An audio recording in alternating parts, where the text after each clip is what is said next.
Posledná vec. Odsúdili ma nakoniec nie za šírenie knihy Protokoly synských mudrcov, nie za čítanie, za citáciu z nej, ale za interpretáciu tej knihy. Im sa nepáčilo, ako som ju interpretoval. O obsahu nemôžem hovoriť, lebo som na podmienke.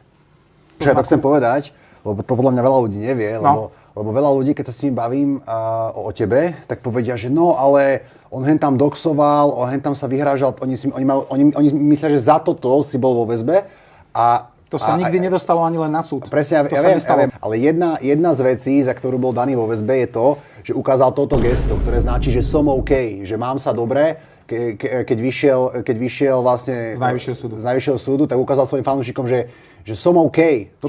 Toto gesto, čo znamená OK, čo od malička používame všetci, čo je na logu Vegety. Všetci ukazujú. Tak jeden znalec na Slovensku sa rozhodol, že proste toto, keď to ukáže daný, keď to ukáže hocikto iný, tak je to OK, lebo to znamená OK, ale keď to ukáže daný, tak je to prejav sympatii k nejakému extrémistickému hnutiu.